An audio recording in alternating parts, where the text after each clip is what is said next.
자, 오늘은 여러분 경우의 수 부분에 수업을 진행을 할 건데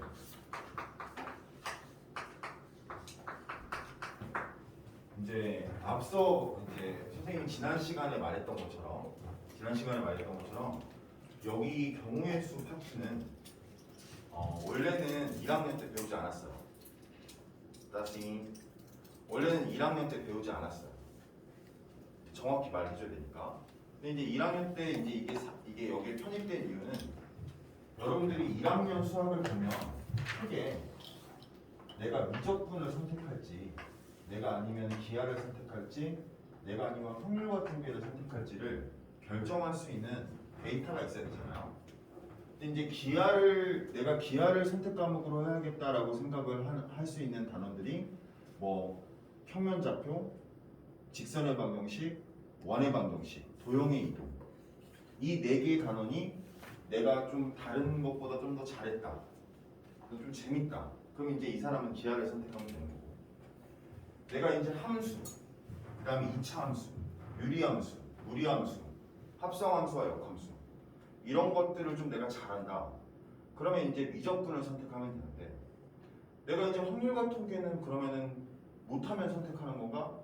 그게 아니라 여기 부분을 잘하게 되면 경우의 수, 내가 확률과 통계에 상대적으로 자질이 있구나, 이런 거 이제 1학년 때 여러분 학년 때 폭넓게, 예전에는 확률과 통계가 의무였거든.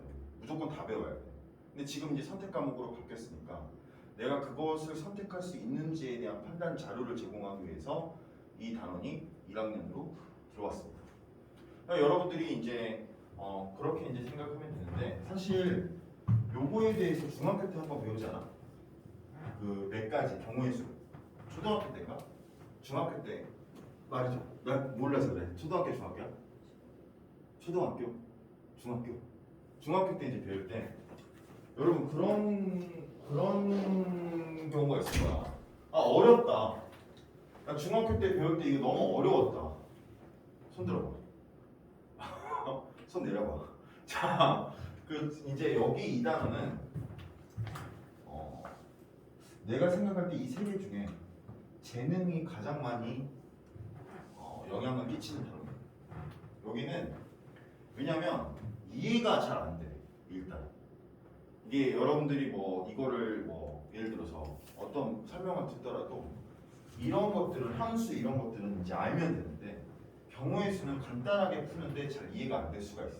그래서 오늘 설명을 잘 들으면서 자기가 재능이 부족하더라도 재능을 뛰어넘는 그런 시간이 되길 바랍니다. 그리고 그래서 이제 기말고사 부분에 이 경우의 수 파트가 들어가거든. 그래서 여기 변수가 되게 많아. 그러니까 공부를 열심히 해도 선생님 저 경우의 수 잘 모르겠어요, 이런 경우가 많다고. 실제로. 그래서 1등급 학생들도 많이 불안해하는 그런 이제 1학기 기말고사가 된다. 그래서 오늘 이제 설명을 잘 들어보겠습니다. 자, 가볼게요. 자, 경우의 수 파트에서 이제 중학교 때 잘못 배우는 거에 대해서 먼저 짚고 그 다음에 넘어가야 돼요. 자, 보겠습니다, 여러분. 경우의 수 파트는 우리가 그 말을 잘 이해해야 돼요. 그러니까 이해가 안 되면 이제 그 적용을 잘 못 시킬 수 있어. 그럼 그 이해라는 건 뭐냐면 차이에 대해서 이해를 해야 됩니다. 자, 선생님 말이 무슨 말인지 이제 들어볼게요. 자, 여러분 저 잠깐 보시죠. 잘 봐봐. 차이에 대해서 이해를 한다는 말이 무슨 말이냐면 차이가 있냐 없냐를 이해하는 게 중요해. 예를 들어서 지금 나랑 정우랑 분식집에 갔어요. 둘이 분식집에 가서 정우야 너 뭐 먹고 싶어? 저 떡볶이요. 그래? 그럼 난 김밥. 여기 주문할게요. 떡볶이 김밥 주세요 라는 거랑 김밥 떡볶이 주세요라는 거랑은 차이가 있나요 없나요? 차이가 없잖아. 지금 떡볶이 김밥 떡볶이 그 차이가 있어? 차이가 없잖아. 그거는 이제 차이가 없는 경우에 쓰는 거야. 그러니까 김밥 떡볶이 세고 떡볶이 김밥 세면 안 되는 거지. 근데 이제 여러분들이 문제를 풀 때 그게 차이가 있다고 생각하면 김밥 떡볶이에 대해서 경우의 수가 두 가지가 있다고 말해요. 근데 차이가 없다고 이해를 해야 되니까 김밥 떡볶이를 부르는 건 한 가지다라고 이제 말을 해야 되는 거거든. 그런 차이에 대한 이해. 오케이. 그 다음에 여기에 더해서 어떤 능력이 필요하냐면 더하고 곱하고의 구분을 하는 거. 더하고 곱하고. 근데 이제 중학교 때 이제 이걸 잘못 배웠는데 어떤 거냐면 이건 적지 마. 잘못 배운 거니까. 이거는 동시에 일어나지 않을 때. 이거는 동시에 일어날 때. 이거는 동시에 일어나지 않을 때. 이거는 동시에 일어날 때. 이런 표현을 씁니다. 기억나? 동시에 일어나지 않으면 더하고 동시에 일어나면 곱하고. 이 표현은 잘못됐어. 왜냐면 여기서의 이 동시는 시간이 같을 때를 의미한다. 그러니까 동시가 같다, 시간이 같다, 시간이 다르다. 이게 이런 개념이 아니라 이거는 사건의 동시성이라고 이제 말해야 되는데 이렇게 말하니까 더 어려운 거예요. 그러니까 이렇게 배우면은 이제 여기서 이제 이해를 못하는 경우가 생겨요. 예를 들어서 내가 여기가 이제 여기 나성동이잖아요. 근데 내가 저 고운동을 가려고 해. 근데 이제 세종은 그 버스가 잘 그렇게 지금 퍼져 있지 않죠. 그래서 이제 갈아타야 되는데, 그래서 이제 내가 시청까지 간 다음에 그다음에 이제 내가 시청에서 고운동으로 가는 버스를 타야 되는 거죠. 그럼 나성동에서 시청으로 가는 버스는 4개가 있어요. 진짜 4개가 있어요. 그리고 시청에서 고운동으로 가는 버스가 3개가 있어요. 그럼 내가 나성동에서 출발해서 고운동으로 갈 때 버스를 타는 경우는 여기서는 4가지, 여기서는 3가지인데, 근데 중학교 때 이제 이게 안 돼, 이게 좀 어려운 친구는 여기서 이걸 곱하라는데 분명히 선생님이 설명할 땐 동시에 일어나지 않을 때 더하고 동시에 일어날 때 곱하랬어. 그러니까 얘는 그거에 대한 이제 인식이 너무 강력한 거지. 그래서 여기서 버스를 타는 거랑 여기서 버스를 타는 거는 동시에 일어나는 일이 아니야. 그러니까 더해야 돼 라고 생각했을 때 7가지로 답을 적는다고. 그러니까 이제 이거 잘못 배우는 거지. 이 말은 그 시간에 대한 동일한 그런 사항이 아니라 사건의 동시성이라고. 그래서 이제 여기서는 이제 이걸 곱해야 되는 거지. 그래서 얘에서 얘로 가는 경우는 곱한다라는 거야. 근데 저렇게 동시는 이제 잊어버려. 여기 책에도 동시라고 되어 있는데 이건 잊어버려. 그래서 더 어렵게 하는 거니까. 알겠지? 자, 여러분 순수하게 생각을 해야 돼. 봐봐. 여기 요렇게 갔을 때 하나, 둘, 셋. 요렇게 갔을 때 하나, 둘, 셋. 요렇게 갔을 때 하나, 둘, 셋. 요렇게 갔을 때 하나, 둘, 셋. 총 3가지가 4번 발생하니까 3 더하기 3 더하기 3 더하기 3을 하기 힘드니까 그냥 3 곱하기 4를 하는 것뿐이야. 그러니까 곱하기를 하는 거는 다 더하기라고 생각하면 돼. 근데 곱하기를 하기가 더 편할 때 그냥 곱셈을 하는 거다. 여러분들이 그렇게 생각하고 이 문제를 받아들여주면 좋겠다. 실제로 이제 여기 국제고 학생이 상대적으로 많아서 여기 대부분의 학생들이 확률과 통계를 선택을 하게 될 거예요.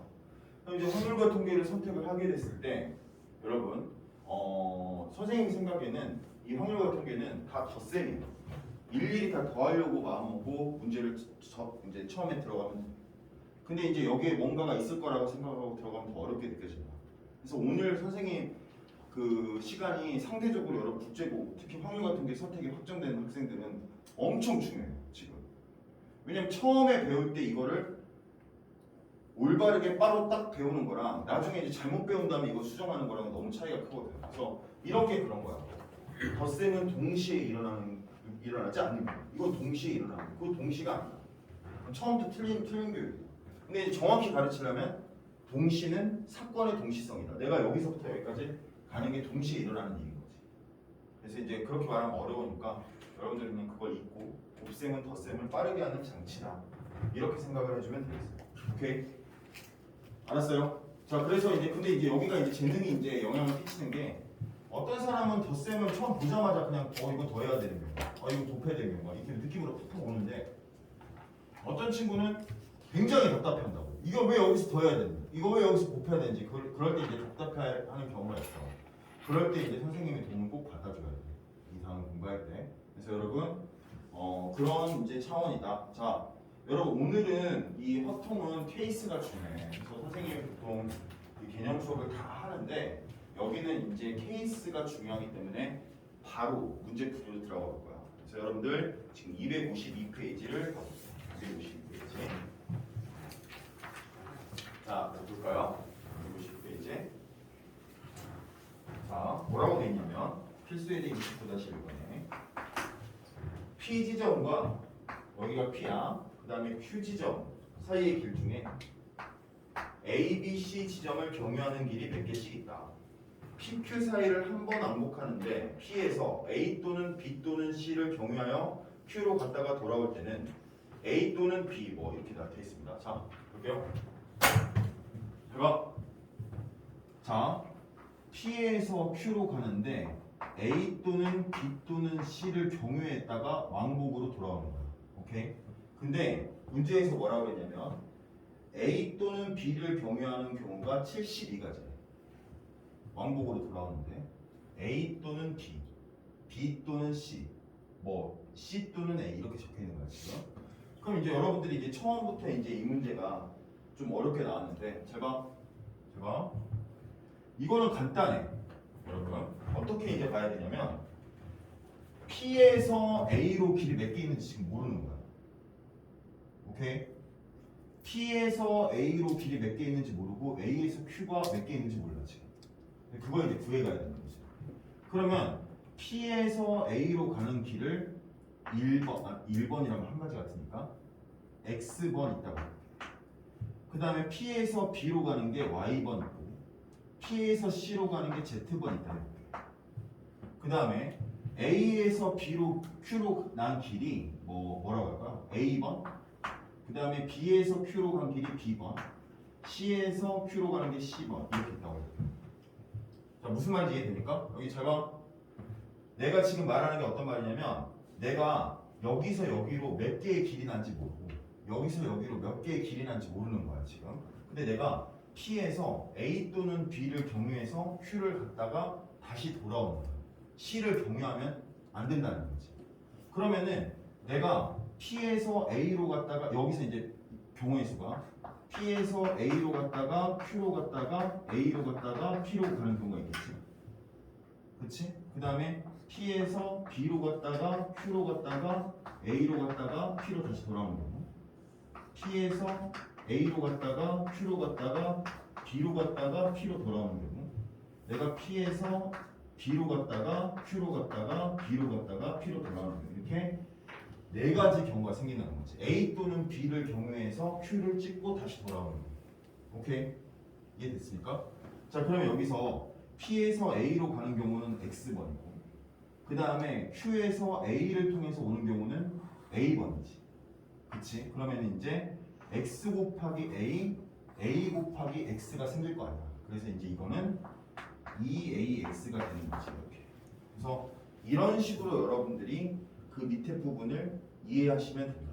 지금 그 말이 지금 밑에 나와 있는 거야. 근데 이제 선생님이 생각했을 때 여기 이 경우의 수 문제를 바로 여러분들이 지금 진행을 바로 하기에는 무리가 있는 것 같아. 지금 여기 이제 이 정도의 문제를 바로 하기보다 아까 내가 여기 나성도, 뭐 시청 여기 이 정도의 문제를 이제 연달아서 한 다음에 하는 경우가 나는데 제가 이제 이 문제를 하나 소개시켜 볼게. 제가 이제 학교 시험에는 이제 이런 문제를 하기 전에 먼저 여기 이 문제를 먼저 해야 되는데 내가 여기 A 지점에서 B 지점으로 가는데 A 지점에서 B 지점으로 가는데 내가 이제 C 지점을 들릴 수도 있고 그 다음에 D 지점을 들릴 수도 있는 거지. 근데 이제 A에서 C는 두 개가 있고 C에서 B도 두 개가 있어. 그 다음에 A에서 D는 세 개가 있고 D에서 B는 한 개가 있어. 오케이? 자, 근데 내가 A에서 B로 가는 길인데 A에서 B로 가는 길인데 A에서 B로 가는 방법이 뭐 36가지가 됩니다. 하루할 때 C에서 D는 몇 개의 다리를 놓으면 되냐 이런 문제가 나왔어. 그러니까 이 정도가 제일 어려운 문제. 다시 A에서 B로 가려 할 때 C에서 D를 몇 개의 다리를 놓으면 총 36가지가 되냐 뭐 이렇게 이제 물어봤단 말이야. 그러면은 처음에 A에서 B로 가는 경우는 A에서 C 들렸다가 B로 가는 경우, A에서 D 들렸다가 B로 가는 경우, A에서 C 들렸다가 D 들렸다가 B로 가는 경우, A에서 D 들렸다가 C 들렸다가 B로 가는 경우 이렇게 이제 네 가지가 생기게 되는 거지. 오케이? 이해됐죠? 자, 그럼 내가 C에서 D를 들릴 때 X번의 다리를 놨다고 해볼게. 그러면은 처음에 A에서 B로 가는 경우는 2 곱하기 2, 네 가지. A에서 D 들렸다가 바로 B로 가는 경우는 세 가지. 네 가지, 세 가지. 그 다음에 A에서 C로 갔다가 D로 갔다가 B로 가는 경우는 2 곱하기 X 곱하기 1. 그래서 2X. 그 다음에 여기 들렸다가 여기로 가는 경우는 3 곱하기 X 곱하기 2, 6X. 해가지고 이 네 가지를 다 더한 게 36이다. 라고 이제 여러분들이 풀어주면 됩니다. 그래서 이제 이런 문제를 잘 풀어보고 나서 여기로 이제 가면은 이런 문제를 풀 수가 있는데 바로 이제 29-1번이 훨씬 더 좋은 문제 같아요. 밑에 유제 29-1번 먼저 보고 갈게요. 29-1번에 보면 A에서 D로 가는 경우의 수를 구하라 라고 했을 때 방금 선생님이 설명했던 부분이 나오는 거야. 이건 총 네 가지로 나눌 수 있다고. 오케이? ABD, ACD, ABCD, ACBD 이렇게 네 가지로 나눌 수 있어서 그 네 가지를 다 더하면 된다. 근데 문제에서 A에서 D를 다녀오는 경우의 수는 왕복의 경우의 수가 되는 거지. 그치? 그러면 이제 D 찍고 다시 돌아오는 것까지 생각을 해야 되는 거야. 근데 그거는 여러분들이 이제 해보면 된다. A, B, D 그 다음에 이제 여기서 여기 돌아오는 거 그대로 이제 똑같이 이제 하면 되는 거지. 근데 문제에서 조건이 있어. 그게 뭐냐면 같은 지점은 많아야 한 번 지난다. 그러니까 무슨 말이냐면 들린 지점은 다시 들리면 안 된다는 거지. 그러니까 왕복의 경우에서 A에서 B로 갔다가 D로 갔어. 다시 돌아올 때는 B를 찍으면 안 된다는 거야. 다시 돌아올 때는 B를 찍으면 안 되니까 이제 A 거기 여러분 C 지점을 반드시 들린 다음에 A 지점으로 가야지. 이런 식으로.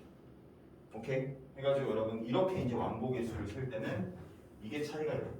그래서 이제 전부 다 그렇게 이제 진행을 해주면 된다라는 거죠.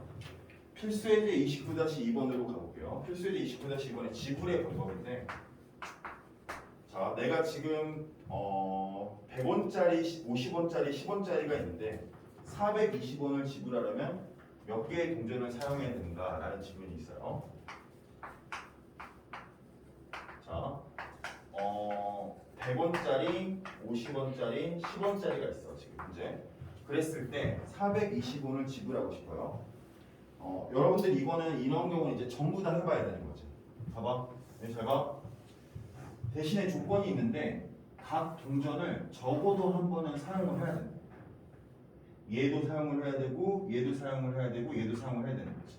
그럼 이제 이거는 이제 여러분들 확률과 통계할 때까지 계속 이제 기억을 해야 되는 건데, 분류를 할 때는 큰 동전을 상대로 기억을 하는 거야. 그러니까 무슨 말이냐면 내가 50원짜리 동전을 몇 개 사용하는지로 세면 너무 많이 경우의 수가 너무 많이 나오잖아. 그래서 첫 번째 100원짜리를 한 개 사용할 경우, 오케이? 무조건 한 개는 사용해야 되니까. 두 번째 100원짜리를 두 개 사용하는 경우, 세 번째 100원짜리를 세 개 사용하는 경우 이렇게 나누는 거지. 그러면은 4개 사용하는 경우는 할 필요가 없는 게 이제 이런 게 좀 어려운데 처음에 공부할 때는 4개 사용하는 경우는 할 필요가 없는 게 4개를 쓰면은 50원을 쓸 수가 없잖아요. 여러분 100원으로 400원을 내면 20원을 내야 되니까 이제 50원을 쓸 수가 없잖아요. 그래서 이제 이렇게 이제 구분을 해서 한다. 그럼 100원짜리 한 개를 사용했으니까 그 다음에는 50원짜리를 6개 낼 수도 있고 50원짜리를 5개 낼 수도 있고 해서 이제 6가지가 나옵니다. 어렵죠? 이거 일일이 다 해보면 이제 여기 6가지. 그다음에 100원짜리를 2개 사용하는 경우에는 50원짜리를 1개 사용할 수도 있고 2개 사용할 수도 있고 3개 사용할 수도 있고 4개 사용할 수도 있고. 그래서 이제 나머지는 전부 10원짜리를 내야 되니까 이렇게 이제 직접 다 여러분들이 하실 수가 있다. 그래서 이제 그런 경우를 이제 여러분들이 하면 된다. 지금 여기서 단 사용하는 동전은 총 15개 이하로 한다는 거니까 여기까지 이렇게 쭉 해보면 여러분들이 이제 나오게 되는 경우가 있습니다. 그래서 전부 다 이제 해보면 되는 거고요. 이거는 넘겨볼게요. 넘겨서 색칠하기가 있는데 이제 한번 색칠하기. 지금 이렇게 있어서 D, A, B, C, E 이렇게 있어요. 그래서 5가지의 색의 전부 또는 일부를 사용하여 확실하려고 하는데 같은 색을 여러 번 사용해도 좋으나 이웃한 부분에는 서로 다른 색을 칠한다. 무슨 말이냐면 공간을 구분해야 된다는 거죠. 자, 여기 볼게요. 내가 5가지 색깔이 있어요. 5가지 색깔이 있는데 여기서 공간을 구분하기 위해서 한 가지 색으로는 칠할 수 없죠. 맞잖아. 한 가지 색으로 다 칠하면 공간은 구분이 안 될 거 아니야. 그럼 2가지 색으로는 칠할 수 있어요? 2가지 색으로도 안 돼요. 최소의 색깔이 3가지 색깔. 그럼 3가지의 색깔이 있으면 여기 빨간색 칠하고 가운데다가 그다음에 주황색, 주황색, 노란색, 노란색 이렇게 칠하면 구분이 되는 거니까 3가지 색부터 5가지 색까지 이 3가지 경우가 있는 거지. 그럼 3개의 색깔로 칠하는 경우, 4개의 색깔로 칠하는 경우, 5개의 색깔로 칠하는 경우 이렇게 3가지로 구분한 다음에 각각을 한다. 오케이? 네. 그러니까 경우의 수 문제에서 이거를 경로라고 불러.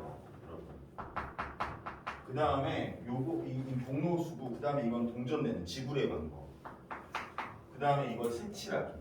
대표적으로 나올 수 있는 문제들이야. 그래서 이제 각각이 지금 나오고 있는 건데, 이때는 이제 색깔을 먼저 정해. 3개의 색깔로 칠할 경우, 2번째 4개의 색깔로 칠할 경우, 3번째 5개의 색깔로 칠할 경우 이렇게 3가지로 구분해서 이제 여러분들이 계산하면 됩니다. 근데 이제 여러분 아직 순열 조합을 선생님한테 안 배웠잖아요. 순열 조합을 배우게 됐을 때 이 뒤에 식을 좀 더 편하게 적을 수 있으니까 그거 배우고 나서 다시 이제 와서 설명을 할게요. 어쨌든 여러분들 이걸 먼저 아는 게 중요해. 한 개의 색깔로는 구분할 수 없다. 2개의 색깔로도 구분할 수 없다. 3개 또는 4개 또는 5개 이렇게 3가지로 구분해서 푼다. 이런 거 알아두고 순열 조합 푼 다음에 다시 돌아와서 해볼게요. 자, 4번을 보면 약수의 개수가 나오는데 요거는 이제 이따가 설명하는 게 더 나을 것 같아. 그래서 여러분 이렇게 쭉 있는데 이런 것들의 경우의 수를 세는 방법이 있어. 여기 봐봐. 경우의 수를 세는 방법이 있다. 내가 경우의 수를 어떻게 셀 건지 그 방법, 도구가 있는 거지. 그게 도구가 총 4가지가 있어요. 총 4가지가 있는데 순열, 조합, 중복순열. 어차피 배울 거니까 나중 거를 한 번 알려줄게. 중복조합. 이렇게 4가지가 있는데 중복순열과 중복조합을 순열과 조합의 일종이라고 생각을 하면 되고 얘를 고등학교 1학년 때 배우고요. 얘를 선택 과목 때 배워요. 예를 들어서 뭐 다전고 같은 경우에는 2학년 때 의무 과목이 확통해요. 그러니까 그때 2학년 때 바로 배우고 아까 말한 대로 이제 국제고는 3학년 때, 세종고도 2학년 때 의무더라고. 그래서 이제 이렇게 돼 있다. 그래서 이제 1학년 때는 이것만 배워요. 순열 조합. 자, 다시 우리가 경우의 수를 세는 게 목적인데 이 경우의 수를 세는 도구를 1학년 때 2가지를 배우는데 그게 순열과 조합이란 걸 배운다. 이렇게 이제 생각을 하면 되는 거야. 자, 그럼 이제 순열과 조합에서 순열과 조합이 뭔지에 대해서 말해볼게. 순열. 여러분 여기서 반장 손 들어봐. 반장은 안 하는 게 낫죠. 자, 맞잖아. 우리 여러분 반장 안 하는 게 나아서 안 하는 거잖아. 그 반장은 진짜 안 하는 게 나아. 확실해. 그 반장 하면은 괜히 욕만 먹어. 뭐 내가 이렇게 결정하면 반장이 왜 이래? 자, 이렇게 해서 반장이 욕만 먹고 그걸 할게 아니야. 근데 이제 이렇게 생각하면 돼. 여러분, 반장, 부반장을 뽑는 경우는 순서가 필요할까요? 필요하지 않을까요? 순서가 필요하겠죠. 내가 물어보는 거 바로 답하네. 내가 반장인 경우랑 부반장이 A인 경우랑 A가 반장이고 내가 부반장인 경우랑은 다른 거잖아. 다른 거 아닙니까 이거는? 그래서 이제 이렇게 순서가 필요한 경우에는 순열, 조합. 근데 선생님이 들어와가지고 이렇게 말했어요. 자, 오늘 청소를 해야 되는데 2명만 있으면 될 것 같아. 손 들어봐 라고 했어요. 그러면은 청소할 2명을 뽑는 거는 순서가 필요할까요? 내가 선생님이 김지현, 임재현 청소해 이거랑 임재훈, 김지현 청소해 이거랑 내가 앞에 불리면 너무 좋아 내가 앞에 불렸어 그 뒤에 굴리면 아 너무 싫어 내가 뒤에 굴렸어 이런 거 안 하잖아요. 똑같이 싫잖아요. 그냥 청소하면 아 맞잖아. 그래서 이제 그렇게 순서가 필요 없는 경우가 있어요. 다시 이 순열은 순서가 필요한 경우, 이 조합은 순서가 필요하지 않은 경우. 예를 들어 볼게요. 내가 대학교에 육군사관학교에 지원을 했어요. 그래서 정말 합격하기를 기도했어요. 1차 시험을 봤어요. 근데 1차 시험 합격자 명단에 내가 있어요. 그럼 너무 좋아하는 거지. 근데 거기에 세 번째에 있는 거랑 7번째에 있는 거랑 가나다 순인데 세 번째에 있다고 좋아하고 7번째에 있다고 싫어하면 말이 안 되잖아. 그러니까 이 세상에는 순서가 필요한 일들이 있고 순서가 필요하지 않은 일들이 있어. 순서가 필요한 게 순열이고 순서가 필요하지 않은 게 조합이야. 근데 이거 좀 더 정확히 말하면 서로 다른 n개에서 r개를 택해 일렬로 나열하는 이게 이제 순열이에요. 순서를 고려하는 건데 그렇게 이제 말하면 좀 국어적이고 그냥 이렇게 일렬로 나열하는 그게 이제 순열. 그 다음에 서로 다른 n개에서 r개를 택하는 이게 이제 조합. 그래서 이제 순열과 조합을 이렇게 이제 정의를 하면 돼. 뭐 순서를 고려한다, 순서를 고려하지 않는다 이렇게 말하면 안 되니까 기호를 이제 해야겠지. 기호로 순열은 N, P, R. 이거는 이제 다른 게 없어. 그냥 퍼뮤테이션이라고 순열을 나타내는 그 영어야. 그래서 그 퍼뮤테이션의 맨 앞 글자 P를 따서 P를 대문자로 크게 쓰고 그 다음에 후보들을 N개로 적고 그 다음에 최종 결정을 R개로 하는 거지. 이건 이제 약속이니까 여러분들이 그냥 그런 거보다 하고 외워주면 돼. 조합은 우리 그 여러분 피자 시킬 때 시킬 게 없으면 뭐 시켜야 됩니까? 콤비네이션 아니야. 그 피자집에 있는 거 다 때려 박는 게 콤비네이션 아니야. 그래서 이제 여러분 콤비네이션인데 이거 콤비네이션 조합이에요. 오케이? 근데 피자에다가 막 동생이 막 좋아요. 여기 햄이랑 옥수수가 있어 이랬는데 옆에서 또 동생이 옥수수랑 햄이 있어. 똑같은 말이잖아. 죄송합니다. 그래서 이렇게 이제 생각하는 게 이제 조합이다. 이렇게 이제 보시면 되는 거죠. 자, 다시 한번 강조하겠습니다. 경우의 수를 세는 방법은 엄청 많은데 그 중에 우리가 편하게 세려고 할 때 그 도구들이 있는데 그 도구 중에 우리가 배우는 게 1학년 때 순열이 있고 그다음에 조합이 있는데 이 순열과 조합은 어떤 거냐면 순서를 고려하는 경우, 고려해야 하는 경우는 순열. 순서를 고려할 필요가 없는 경우는 조합이다. 근데 여기서 이제 공통적으로 그럼 차이점을 했으니까 공통적으로 알아야 될 게 이거야. 서로 다른 n개다. 그러니까 서로 다른 것 중에 고르는 게 순열 조합이라는 거지. 오케이? 이 부분이 이 부분이 많이 중요한데 왜냐하면 그럼 만약에 문제에서 서로 다르지 않아. 그러면 서로 다르다고 생각하고 문제를 풀어간다는 거지. 네? 서로 다르지 않으면 이거 나중에 이제 내가 문제풀이를 말해줄 건데 이 정의를 정확히 알아야 돼. 그래서 서로 다르지 않으면 서로 다르다고 생각하고 문제를 풀어간다. 예를 들어서 이런 거죠. 잠깐만 봐. 내가 여기 이 박스가 있는데 추첨이야. 이 적지 마. 근데 하얀색 공이 8개가 있거든. 그 다음에 빨간색 공이 2개가 있는데 내가 이 박스에서 2개를 꺼냈을 때 2개 중에 빨간색이 하나가 적어도 있으면 당첨이야. 다시 내가 여기 10개 중에 2개를 꺼냈는데 2개 중에 빨간색이 적어도 하나만 있으면 그러니까 2개일 필요도 없어. 그냥 하나만 있다면 그거는 성공이래. 자, 이걸 고를 때 여러분들 성공할 확률을 구하라 라고 했어요. 이제 확률과 통계야. 2학년 때 배우는 상황 표현은 그 확률과 통계에서 분모에 들어가는 거는 전체 경우의 수가 있어요. 분자에 들어가는 경우는 성공의 경우가 있어요. 이걸 할 때 하얀색 공이 다 달라? 같잖아. 빨간색 공도 같잖아. 똑같이 생겼으니까. 그러니까 여기서는 이제 원래 조합을 쓰면 안 되는 거지. 조합의 정의 자체가 서로 다른 n개에서 r개를 택한다고 했습니다.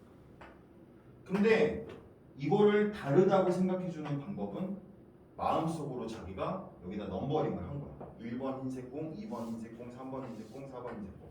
그렇게 되면 이제 이렇게 다르다고 생각하고 분모 분자를 동일한 경우로 간주한다라는 거지. 이 말 좀 어려운데 여러분이 이제 어려운데 정확히 배워야 돼. 순열과 조합은 전제 조건이 서로 다른 n개에서 r개를 택하는데 순열은 순서를 고려하는 거고 조합은 순서를 고려하지 않는 거다라는 거야. 그 전제 조건을 잘 기억해요.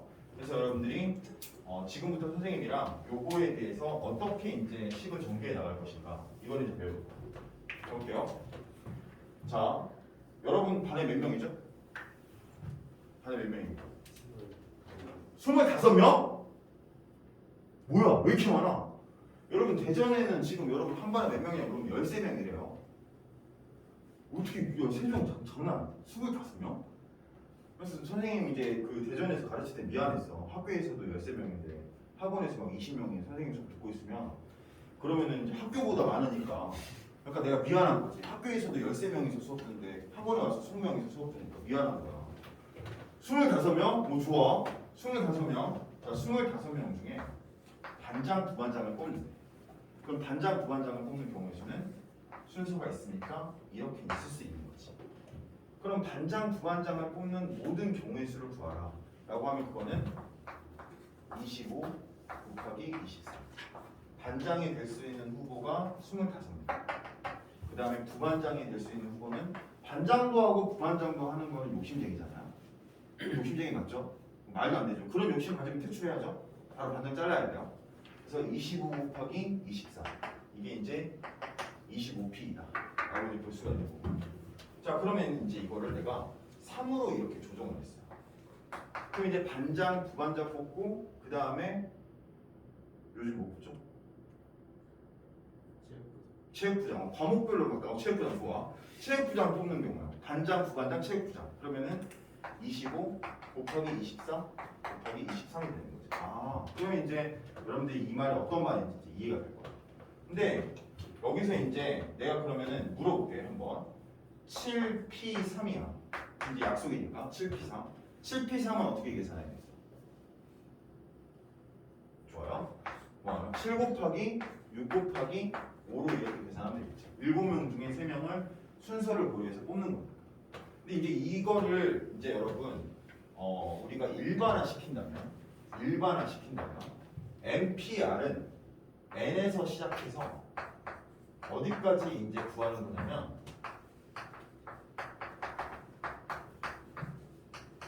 여기까지 이제 구한다라고 생각하면 되는 거죠. 봐. 7에서 시작해서 어디까지 곱해야 되냐면 여러분 여기서 여기를 빼서 2를 더한 숫자까지 곱합니다. 왜 그럴까라고 생각을 하면 여기서부터 여기까지가 몇 개냐면 3개야. 여러분은 3개가 나오려면 7에서 시작해서 3개가 나오려면 2를 빼야 돼요. 여기가 좀 어렵나?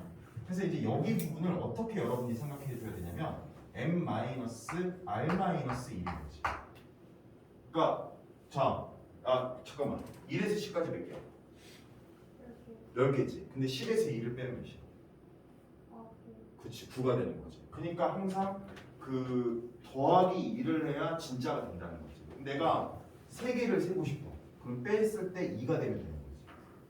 오케이? 내가 3개가 되고 싶어. 그럼 뺐을 때 2가 되면 된다고. 그래서 이제 고르는 것보다 하나 적은 거를 빼주는 게 되는 거지. 그래서 이제 이렇게 기억을 하면 훨씬 쉬울 거야. 그래서 이제 이 여기에 들어가는 수는 n- 이걸 가로로 풀어서 계산하면 이렇게 된다는 걸 알 수가 있어. 오케이? 오케이. 자, 그러면은 이걸 이제 내가 다른 방식으로 써볼게. 그냥 그 뭐죠? 약간 특이한 방법을 생각하는 거야. 그래서 7, 6, 5인데 내가 여기에 어떤 놈이 이제 이런 생각을 한 거지. 그럼 이거랑 똑같은 거 아니에요? 이렇게 생각해. 7 곱하기 6 곱하기 5는 어차피 분모 분자의 분모를 1이라고 생각하고 4 곱하기 3 곱하기 2 곱하기 1 4 곱하기 3 곱하기 2 곱하기 1 이걸 동시에 곱해줘도 어차피 똑같은 거 아니냐 이런 생각을 한 거지. 왜냐면 수학에서는 여러분 수학에서는 약속을 한 게 있거든. 수학에서 약속이 뭐냐면 이제 느낌표가 나오는데 저는 참고로 이거 배울 때 약간 그 뇌가 흔들렸어요. 뭐야 이거? 왜냐면 국어에도 느낌표가 있는데 수학에도 느낌표가 있어요. 네? 근데 그게 뭐냐면 7 곱하기 6 곱하기 5 곱하기 4 곱하기 3 곱하기 2 곱하기 1을 그냥 이거 맨날 쓰기 귀찮으니까 어떤 수부터 어떤 수까지 1까지 곱한 거를 느낌표로 이렇게 나타내게 한 거지. 그래서 이걸 읽을 때 팩토리얼이라고 읽는 거야. 뭐라고? 팩토리얼. 그 여러분들 그 저기 궁금해하시는 경우가 있어서 F로 시작을 해요. 그래서 이제 원어처럼 읽으실 부분은 F라고 읽어주시면 됩니다. 그래서 팩토리얼 읽을 때는 근데 선생님은 영어를 못하니까 그냥 상관없이 다 읽고 있어요.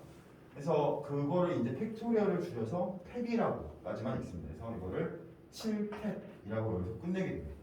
여러분들 그러면은 여기가 오케이? 좋아. 자 그럼 이제 하나 개념이 MPN은 어떻게 될까? MPN은 M부터 시작해서 N개를 곱해야 돼. 그러니까 어떻게 되냐면 여기 R 대신에 N을 넣었다고 생각해요. R 대신에 N을 넣으면 N-N 플러스 1이니까 1까지 곱하는 거지. 그러면 이건 어떻게 되냐면 N 곱하기 N-1 곱하기 N-2 해서 여기다 N을 넣으면 N-N 플러스 1이니까 1까지 곱한 게 되는 거지. 그래서 이거는 N부터 1까지 곱한 거잖아. 그래서 이제 M 팩토리얼이다 라고 이제 되게 되는 거지. 그럼 다시 여기 돌아볼게요. 짜잔. 다시 돌아볼게요. 지금 선생님 말 잘 들어야 돼. 왜냐면 어느 순간에는 다른 그 수업에서는 이해할 수 없었던 거. 그러니까 선행을 하고 들어야 되는데 나중에 이거 유튜브 녹화해놓은 거 그 학교 기말고사, 중간고사 시험 기간에 한번 다시 들어봐. 그러면 이제 공부하고 들으면 좀 다를 거예요. 지금 얘는 여러분 분모는 4부터 1까지 곱해져 있으니까 4 팩토리얼이고 분자는 7부터 1까지 곱해져 있으니까 7 팩토리얼이다 이렇게 쓸 수 있는 거지. 4팩분의 7팩이다 이렇게. 그래서 이제 어떤 사람이 이제 그 이거를 공통점을 찾아냈어. 공통점을 찾아내는 게 이런 거야. OP 한번 해볼게. 자, OP는 몇 팩분의 몇 팩일까? 네, 5 곱하기 4였지 처음에는. 근데 이제 분모를 1이라고 생각하고 분모 분자에 3 곱하기 2 곱하기 1을 곱하는 거야. 그러니까 이거는 3팩분의 5팩이 되는 거지. 이제 이거를 이제 일반화 시켜보면 아 분모에는 팩토리얼이 항상 여기서 여기를 뺀 게 오는 거야. 그리고 분자에는 그냥 이대로 그냥 오면 되는 거지. 자, 한번 해볼게. 공식으로 기억하는 것보다 이거 본능적으로 딱딱 들어가는 거. 봐봐. 만약에 10P3이야. 그럼 10 곱하기 9 곱하기 8이지만 팩토리얼을 나타내면 얘에서 얘를 빼면 7. 주인공이네. 거의 우리 수업의 주인공. 7팩. 그 다음에 분자에는 10팩. 이렇게 얘기해주잖아. 그럼 이제 이걸 일반화. 항상 이제 쓰는 말로 이렇게 바꾸면, 요거는 n-r팩분의 n팩이 된다. 라고 쓸 수가 있는 거야. 따스히 n-r팩분의 n팩이 된다. 근데 여기서 이제 여러분들이 이제 말도 안 된다고 생각하는 걸 말하려고 해. 이게 뭐냐면 두 가지가 있는데 MP0은 뭐가 될까요? MP0 1? 어떻게 알았어? 이거는 이제 여기서 이제 그걸 보면은 이거는 N명 중에 한 명도 뽑지 않는다는 거야. 이해를 해야 돼. 외운 건데. 아니 10명이 있는데 단장을 뽑지 않는데 그러면은 그 경우의 수는 0가지가 아닌 거지. 네? 원래 0은 자연수에 없어요. 0은 있을 수가 없습니다. 우리 세상에. 그러니까 이제 자연수가 아닌 거죠. 여러분 그러니까 내가 10명 중에 한 명도 뽑지 않는 경우는 한 가지라는 거죠. 그래서 이제 MP0은 1이다 라는 걸 알 수가 있고 그 다음에 여러분 하나 이제 여기서 이제 NPR이래. 그럼 이건 분명히 내가 방금 다시 한번 적었네. n-r팩분의 n팩이잖아. 이거 맞지? 이거 맞지? 자 그럼 내가 NPN이야. 그럼 이건 여러분들 이미 답이 n팩이라는 건 이미 알고 있지. NPN이 n팩이라는 건 우리가 이미 했잖아. 근데 여기다가 n을 집어넣어. 그러면은 n-n이 되잖아. 그러니까 뭐가 돼? 0팩토리얼이 되는 거지. 그 다음에 분자에는 n팩토리얼이 되는 거지.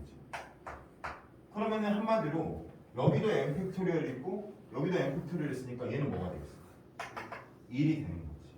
그래서 0팩토리얼은 1이다 라고 할 수가 있는 거예요. 선생님 방금 말한 게 0팩토리얼은 1이라는 거는 우리 세상 일로는 설명할 수가 없어. 그래서 이제 여러분들이 보통 수업을 들으면 0팩토리얼이 1인 이유를 그냥 외워 임마 이렇게 가르쳐. 왜냐면 설명할 수 있는 경우가 없으니까.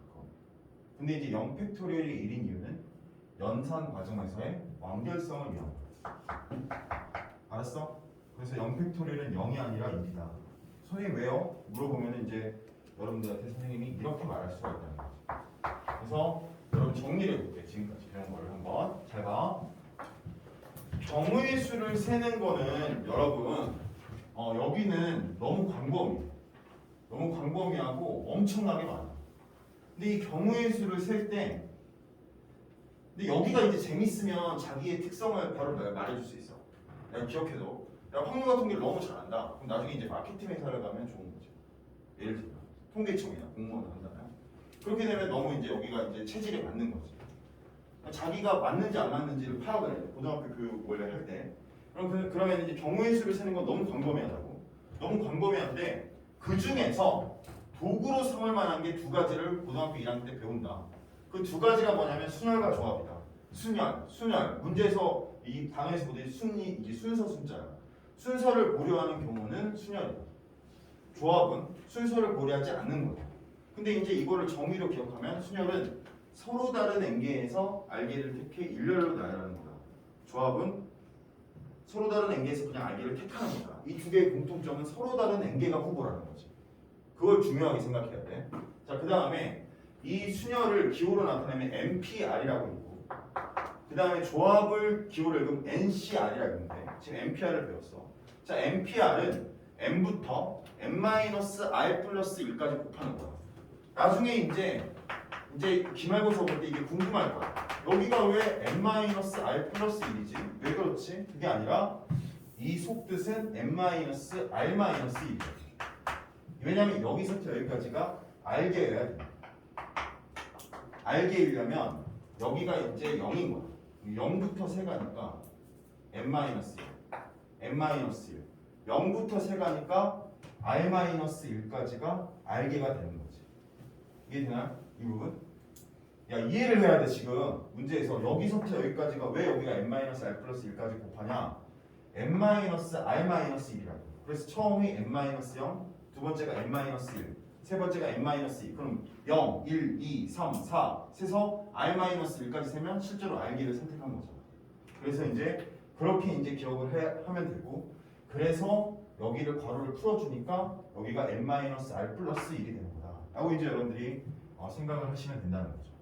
근데 이렇게 이제 안 다음에 NPR은 n부터 n-r 플러스 1까지 곱하는 건데, 내가 이거를 분모를 1이라고 생각하고 이 뒤에도 계속 곱했어. 1까지. 그리고 이 수를 똑같이 여기다 곱한 거야. 이렇게. 그럼 이건 결과적으로 n부터 1까지 곱한 거니까 분자가 뭐가 된다? n팩이 되는 거고, 분모는 n-r팩이 되는 거지. 그래서 이제 NPR을 바꿀 수 있는 게 n-r팩분의 n팩이다 가 나오게 되는 거고, 여기에서 r에다가 n을 대입하면 0팩이 1이라는 걸 알 수가 있게 된다. 여기까지가 이제 여러분 NPR에 대한 거고요. 이제 하나만 더 하면 돼. 잘 봐. NCR이야. NCR 같은 경우에는 여러분 이렇게 생각하면 돼. 쉬워. 자, 내가 A, B, C를 나열했어.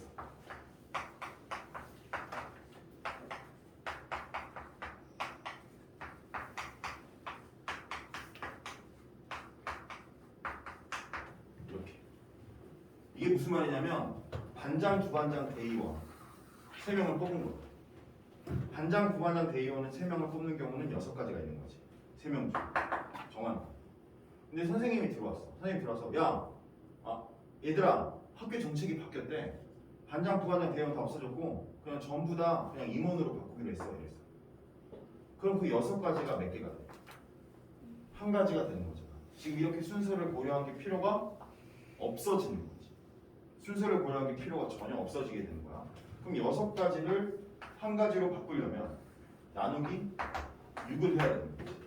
근데 이 나누기 6을 이렇게 생각해 보는 거야. 3개를 순서를 고려하는 거는 3 곱하기 2 곱하기 1이잖아. 3 곱하기 2 곱하기 2 안에 속했어요. 그래서 이걸 나누기 3팩을 한다고 생각을 하는 거지.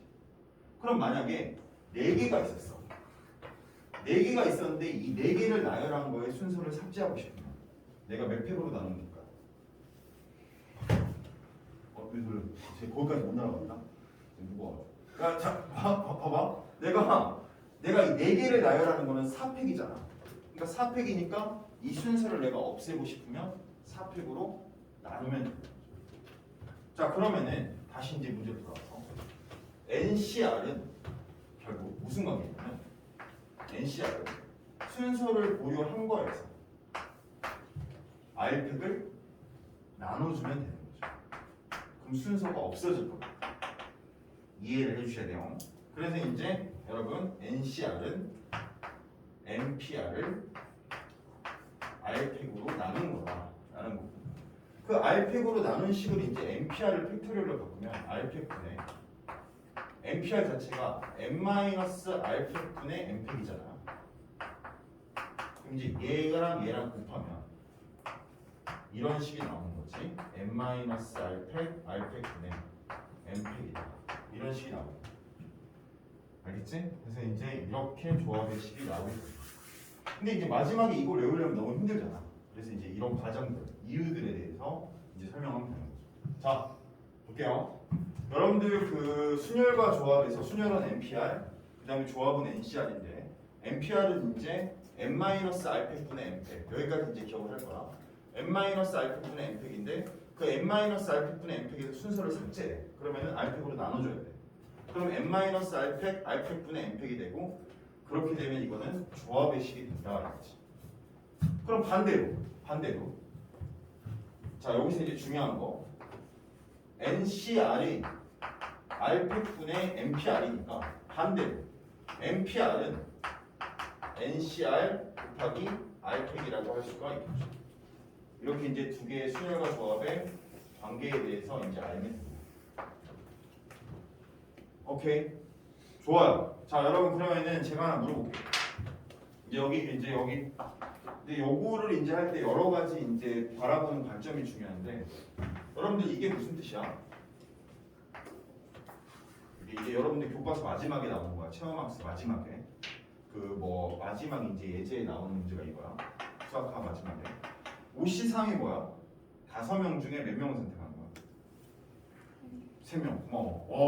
고마워. 난 대답 이렇게 나오고 당황해. 왜냐면 제가 수업 연습할 때 벽 보고 맨날 하는데 당황했습니다. 방금 3명이라고.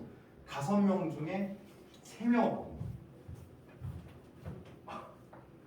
근데 여러분 이 세상은 나를 중심으로 돌아가지 않나요? 그러니까 나를 중심으로 돌아간다는 게 아니라 여러분들 여러분이 중심이라고 생각하지 않습니까? 당연히 여러분 앞에서 내가 나를 중심으로 돌아가는데 여러분이 이게 뭐지? 이렇게 생각하면 당연한데 여러분을 중심으로 돌아가지 않습니까? 지금 오늘 하루도 여러분 인생은. 자, 그러면은 5명 중에 3명을 뽑는 거는 2가지로 나눌 수 있는 거죠. 첫 번째, 내가 그 3명 안에 들어가는 경우와 내가 들어가지 않는 경우로 구분할 수 있는 거죠. 다시 파스칼이 생각한 거야 이거. 5명 중에 3명을 뽑는 경우는 이분법으로 생각하면 내가 그 3명 안에 들어가거나 아니면 내가 그 3명 안에 들어가지 않거나. 여러분 이 밑에 크한 분식이라고 있어요. 꽤 맛있습니다. 근데 내가 갑자기 오늘 기분이 좋아가지고 야 여러분 여기서 3명 나랑 분식집에 갈게요 지금 이렇게 말했어요. 그럼 여러분들 속으로 마음속으로는 겉으로는 이제 그 안 가고 싶은 척 하는데 속으로는 이제 가고 싶잖아요. 그러면 이제 내가 이제 3명 부를 때 여러분들이 마음속은 내가 그 3명 안에 들까 들지 않을까 인 거지. 누가 3명이 될까? 이거 지금 고민하는 사람이 어딨어 마음속으로. 그런 사람 대통령 돼야지. 누가 3명이 될까 궁금하네. 어떤 사람이 3명이 될까? 이렇게 고민하는 사람 나는 그 3명 안에 들어갈까 안 들어갈까 이렇게 떨리는 마음으로 있는 거지. 맞잖아. 그러면은 5명 중에 3명을 선택하는데 내가 그 3명 안에 들어갔어. 그럼 몇 명만 뽑으면 돼? 아주 참여해야 돼. 여기서 5명 중에 3명 뽑을 때 내가 그 3명 안에 들어갔어. 그럼 결과적으로 몇 명 뽑으면 되냐? 그렇지. 2명 뽑으면 되는 거지. 몇 명 중에? 4명 중에. 나를 제외한 4명 중에 2명을 뽑으면 되는 거지. 그래서 4C2가 되는 거야. 자, 그리고 내가 만약에 뽑히지 않았어. 확정이 됐어. 그러면은 몇 명 뽑아야 되는 거야? 3명 뽑아야 되는 거지. 몇 명 중에? 4명 중에. 그래서 4C3이 되는 거지. 오케이? 자, 다시 한번 물어볼게요. 내가 7명 중에 3명을 뽑는 거야. 7명 중에 3명을 뽑을 때 내가 들어갔어. 거기. 그러면은 나머지 6명 중에 2명만 뽑으면 되지. 근데 내가 안 들어갔어. 내가 안 들어갔으면 6명 중에 몇 명 뽑아야 돼? 3명 뽑으면 되는 거지. 자, 근데 여러분한테 이제 이런 문제가 간 거야. 들어봐. 5C2 더하기 5C3 더하기 6C3 더하기 7C4 이게 뭐야? 라고 이제 물어봤어. 그러면 이제 여기에 대한 조합에 대한 개념이 좀 부족하면 4개를 다 계산해야지.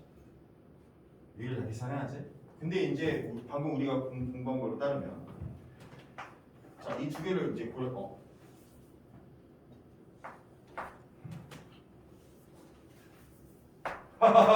자, 다시 볼게요. 자, 이 공부한 걸 따르면 5명 중에 2명을 고르는 거랑 5명 중에 3명을 고르는 건 이제 관점이 바뀌어서 이거는 결국 6명 중에 3명을 고르는 거야. 6명 중에 3명을 고를 때 내가 들어간 경우는 5C가 됩니다. 내가 들어가지 않으면 5C3이 되는 거지. 그러면 6명 중에 3명을 고르는 거랑 6명 중에 4명을 고르는 건 결국 7명 중에 4명을 고르는 거야. 내가 들어간 경우는 6명 중에 3명을 고르는 거야. 내가 들어가지 않은 경우는 6명 중에 4명을 고르는 거지. 또 7명 중에 4명을 고르는 거랑 7명 중에 5명을 고르는 건 결과적으로 8명 중에 5명을 고르는 거지. 그럼 결국 이거는 이 말은 8명 중에 5명을 고르는 거랑 똑같은 거지. 그렇구나. 그러면은 이걸 식으로 써볼게. 이제 재밌는 경우인데 이걸 식으로 쓰면은 NCR은 n-r팩 r팩분 n팩이니까 8에서 5를 빼면 3팩 그 다음에 이대로 5하면 5팩 분의 8팩이 되는 거지. 그치? 근데 겁나 똑똑한 애가 이런 생각을 한 거야. 잠깐만 3팩 5팩 분의 8팩이랑 5팩 3팩 분의 8팩이랑 똑같은 거 아니야? 맞잖아. 그러면은 내가 3팩 5팩 분의 8팩 하면 85지만 5팩 3팩 분의 8팩이라면 이거는 83이 되는 거죠. 그거 그래요. 지금 똑같은 얘기 하는 거잖아 지금. 생각해보니까 8명 중에 5명을 고르는 거예요. 내가 8명이 여기 앉아있는데 자, 내 싸가지가 없어요. 그래서 자, 5명만 나랑 카무식 갈게. 그럼 여러분들 뭐야? 왜 차별하고 있어? 왜 5명만 가려면 다 가지? 이런 생각 할 거 아니야? 근데 내가 8명 중에 5명 데리고 이제 카무식 가면은 그 8명 중에 5명을 고르는 경우는 결과적으로 말하면 8명 중에 안 데리고 갈 3명을 고르는 거랑 똑같다는 얘기지. 동전의 양면 같은 거. 다 두 가지라고. 이분법이라고. 8명 중에 3명을 고르는 거야. 그러면 8명 중에 5명을 안 고르는 거랑 똑같은 거지. 그러면은 8C3이랑 8C5가 같다는 거를 이해할 수 있고 식으로 증명해봐 라고 해도 이렇게 증명하면 끝나는 거지. 서술형으로 나와. 그래서 이 부분이 봐봐. 이걸 이제 전문 용어로 쓰면 방금 우리가 배운 걸 2가지 있으면 전문 용어로 쓰면 노란색이야. NCR은 n-1c r-1 더하기 n-1c r. 이게 이제 여러분 선생님이 방금 아까 내가 포함된 경우, 내가 포함되지 않는 경우를 말하는 거고, 그 다음에 두 번째는 NCR과 똑같은 경우는 NC n-r과 똑같다 이거지. 오케이? 이런 거야. 이제 여기까지 내가 오늘 이제 하고 싶은 말 다 했는데 7명 중에 5명을 고르는 거야. 7명 중에 5명 고르는 경우가 많잖아. 그러면 차라리 7명 중에 안 고르래 2명을 고르는 거랑 똑같다는 얘기지. 내가 분식집에 여러분, 자 마지막 정리하겠습니다. 분식집, 제가 분식집 참 좋아하는데요. 분식집에 갔는데 김밥, 떡볶이, 순대, 오뎅이라 하겠습니다. 그냥 김밥, 떡볶이, 순대, 오뎅, 튀기, 김떡, 오순, 튀. 자 5개가 있어요. 이 5개 중에 내가 4개를 시키겠대. 그러면 그 같이 만약 분식에 같이 기분 나쁘면 갔다고 생각해 보세요. 그럼 김떡, 오순, 튀 이 5개 중에 4개를 시킨다면, 그럼 5개 중에 4개 시키는 방법 몇 가지지? 궁금했을 때, 안 시킬 거 하나를 고르면 된다는 얘기지. 5개 중에 4개를 선택하는 경우는 결국 5개 중에 시키지 않을 1개를 선택하는 거랑 똑같다는 거야. 그럼 결국 몇 가지겠어? 시키는 총 경우의 수는 5가지가 되는 거지. 5가지의 메뉴에서 하나가 나오겠구나 라고 생각하면 되는 거지. 항상 반대 사이드에서 봐주는 게 엄청 필요해요. 하나만 더 얘기할게요. 그래서 하나만 더 얘기해도 되죠? 그래서 경우의 수를 구할 때는 2가지 중 하나를 결정해야 돼요. 여러분들이 이제 나중에 이제 문제를 풀 때 2가지 중에 하나를 결정해요.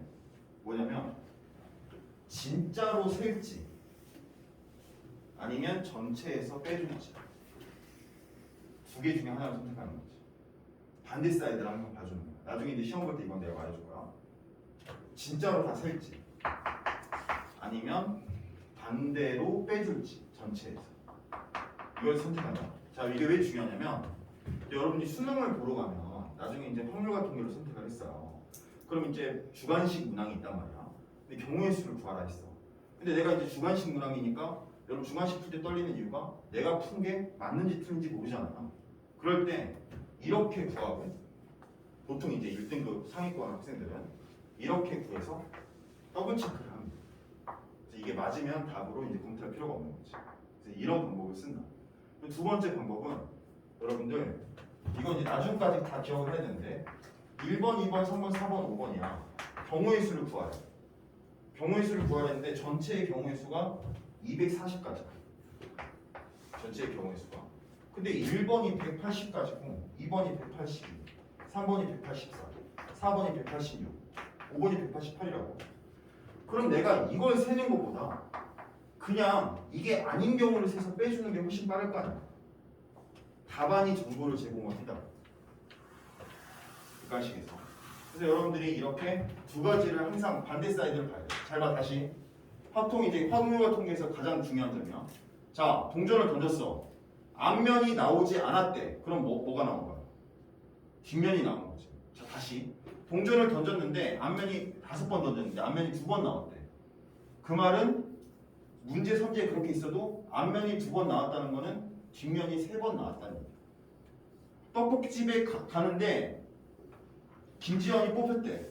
그 말은 다른 누군가는 뽑히지 않았다는 거. 항상 그 반대 사이드를 계속 봐주는 거. 그게 중요하다. 결과적으로 여러분, 제가 생각을 해보면 이 말이 되게 중요해요. NCR과 똑같은 거는 NCN-R다. 5명 중에 2명을 택하는 거는 5명 중에 택하지 않을 3명을 고르는 거랑 같다. 결과적으로 내가 하고 싶은 말이 이제 여러분한테 10시 8이 떨어졌어요. 그럼 이걸 계산하느니 내가 그냥 10시 2를 계산해야겠다. 이렇게 이제 생각을 하면 올바른 거다. 여러분들이 이렇게 이제 생각을 해주시면 됩니다. 오늘 선생님이 그 하고 싶은 말은 거의 다 했는데, 자 볼게요. 내용 정리를 하고 나서 이제 이 앞에 문제들 있잖아. 요거 문제를 풀어보면서 마치도록 하겠습니다. 자 볼게요. 잘 잘 봐. 자, 오늘 한 거 쭉 정리해 볼 테니까 한번 봐보고 국제고 많이 더 중요하니까 더 잘 봐야 돼. 경우의 수는 여러분 경우의 수는 잘못 배운 경우가 있어. 이제 합의 법칙, 고의 법칙이라고 하는데 이렇게 구분하는 자체가 어렵게 만들어. 그래서 합의 법칙은 동시에 일어나지 않을 때, 얘는 동시에 일어날 때라고 하는데 그 말은 애초에 처음부터 틀린 말이에요. 이제 동시라는 말이 이제 국어적인 표현이랑 수학적인 표현이 달라요. 동시에 일어난다는 그 말 자체가. 그래서 여러분들이 이해를 할 때 그냥 곱셈은 덧셈을 빠르게 하는 거다라고 이해해 주시는 게 좋고 다 덧셈이라고 생각해 줍니다. 자, 근데 여러분, 여기에서 이제 경우의 수 문제를 할 때 몇 가지 것들이 있어. 나중에 이제 피말려. 이제 뭐 경로의 수, 그 다음에 뭐 지불의 방법, 색칠하기, 그 다음에 쌓기, 나무 쌓기, 뭐 이런 것도 있고 여러 가지 항목들이 있어. 7개 정도 있어. 그 7개 정도의 항목을 다 이제 격파해야 돼, 기말고사 공부할 때는. 근데 이제 이 색칠하기로 가기 전에 여기 정리하고 나서 할게. 근데 이 경우의 수를 세는 도구들이 있단 말이야. 내가 이제 빠르게 셀 수 있는 방법. 그 도구가 두 가지를 배우는데 이게 순열과 조합이다. 순열은 순서를 고르는 경우, 조합은 순서를 고르지 않는 경우다. 순열의 기호는 NPR이고 조합의 기호는 NCR이다.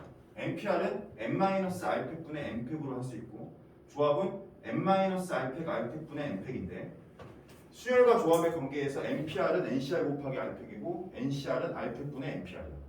이게 이제 왜 그런지 이제 여러분이 이해하고 들으면 돼. 이렇게 해서 이제 여러분 쭉 한 다음에 마지막에 선생님이 설명한 게 이거에 대해서 교과서에 증명하시거나 마지막 문제로. 근데 이제 서술형 문제는 어떻게 하냐면 이제 그 교과서에 나온 자체가 어떻게 하냐면 1번 예를 들어 설명하시고. 그러니까 국어처럼 말로 설명하라는 거지. 그냥 두 번째가 수식으로 설명하시고. 이게 두 가지가 나와요. 그래서 이제 서술형에도 똑같이 나와요. 여러분들이 이해할 때 어떻게 이해하면 된다? 나를 중심으로 생각하면 된다. 내가 뽑힐 경우와 내가 뽑히지 않을 경우다 라고 이제 여러분들이 설명을 하면 된다는 거죠. 그 다음에 이제 수식으로 설명하는 건 이제 실제로 이제 증명해 봅니다. 자, 그 다음에 이것도 마찬가지야. 이것도 예를 들어 설명하는 경우랑 수식으로 설명하는 경우가 있어. 이것도 마찬가지로 이제 여러분 반대 사이드를 이제 봐주면 된다는 거죠. 자, 그럼 이제 여기로 갈게요. 자, 요거 이제 세우겠습니다.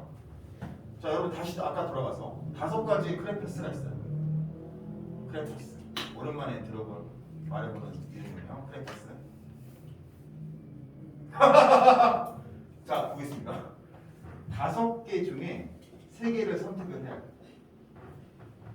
5개의 색깔 중에 3개를 선택한다는 거죠. 그래, 안 그래?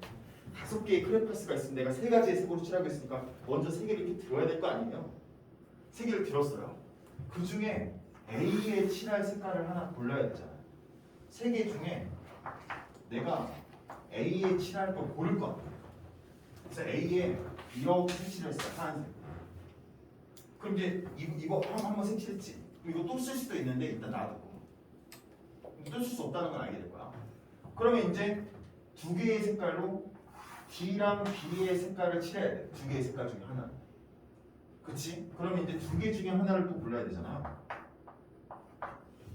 그래서 이제 D랑 B에다가 빨간색으로 색칠한 거죠. 이렇게.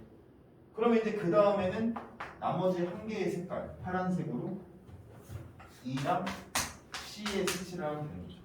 그래서 이거는 1C, 2입니다. 이렇게 이제 하면은 3개의 색깔로 칠하는 방법의 수가 나오는 거죠. 무슨 말인지 알겠어? 네? 이게 왜 순열과 조합의 도구인 줄 알겠어? 경우의 수를 셀 때 더 빠르게 쓰게 해준다. 이런 거 다 외우고 있어요. 근데 나중에는 이거 10이야. 그 다음에 이거 3, 2, 1 해서 이건 60까지 가는 거지. 3개의 색깔로 칠하는 거고요. 여러분들은 이제 다 해봐야 되는 거지. 처음에 이제 잘 모르니까 4개의 색깔로 칠하는 거야. 4개의 색깔로 칠하는 거. 집중. 4개의 색깔로 칠하면 일단 똑같아. 지금 5개의 크레파스가 있는데 거기서 4개를 선택을 해야지. 4개를 선택을 해야 돼. 잘 봐. 그 다음에 A에 칠을 해야 돼. A에 칠을 하는 경우는 4가지 중에 하나를 선택해서 색칠하면 되는 거죠. 자 이제 3개가 남았어. 3개가 남았으면 여러분 이제 이거 알 거야. 무슨 말이냐면 A 여기 있냐? A나 B, D 이 둘 중에 마주보는 하나는 같은 색으로 칠해. 그러면은 A, 2를 선택할지 B, D를 선택할지 모르는 거지. 그럼 A 또는 B, D니까 2개 중에 하나를 선택을 하고 그 2개 중에 하나를 선택한 거에다가 지금 여러분 그 완전히 그 머리가 어지러울 건데 A, 2를 선택하거나 B, D를 선택하거나 그게 이제 이거고 선택을 했으면 거기에 색칠을 해야 되잖아. 어려워? 색칠을 해야 되잖아. 그럼 색칠을 하고 3개 중에 하나로 색칠을 하고 그럼 이제 나머지가 A랑 B에다가 빨간색으로 색칠을 하면 B, D가 남았으면 여기에는 EP 내가 보라색 여기 빨간색이 색칠됐죠? 여기 색칠됐으면 안 되죠? 여기 안 주는 거죠? 내가 이렇게 색칠을 할 수 있는 경우 또 반대로 색칠할 수 있는 경우가 있으니까 EP가 된다. 그래서 여러분 이렇게 계산하면 이건 뭐예요? 나중에 다 알게 될 거야. 5, 4, 20, 40, 60, 그 다음에 120. 그래서 4개의 색깔로 칠하는 경우는 120이 되는 거지. 자 이제 마지막 5개의 색깔로 칠하는 경우가 제일 쉬워. 5개의 색깔로 칠할 때는 그냥 5, 4, 3, 2, 1을 다 곱하면 되는 거죠. 그래서 이거는 5팩이 돼. 그럼 이거는 120이 되는 거지. 그래서 120, 120 아까 이거 60이었나요? 그래서 더하면은 300까지가 엄청난 거죠. 5개의 색깔에서 일부 또는 전부를 사용하여 구분이 되도록 색칠하는 방법은 총 300가지다 라고 이제 구할 수가 있습니다. 자, 여러분 오늘 이제 수업을 여기까지 이제 하게 되면 해봐. 여기까지 하게 되면 이제 우리가 이 실력 정석의 모든 단원에 대해서 수학화에 대해서 수업을 한 거야. 네. 실제로 이제 4주간 한 학기에 개념을 다 마친다는 게 여러분 어려워요.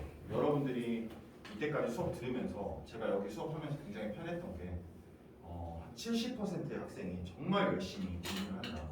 그래서 내가 이제 힘을 받아서 더 편하게 수업을 잘 진행을 할 수 있었던 것 같아요. 여러분 제가 아까 이제 전에 말했던 대로 제가 이렇게 찍어놨는데 여러분들이 이제 이거를 자주 볼수록 아마 개념의 깊이가 더해질 거다.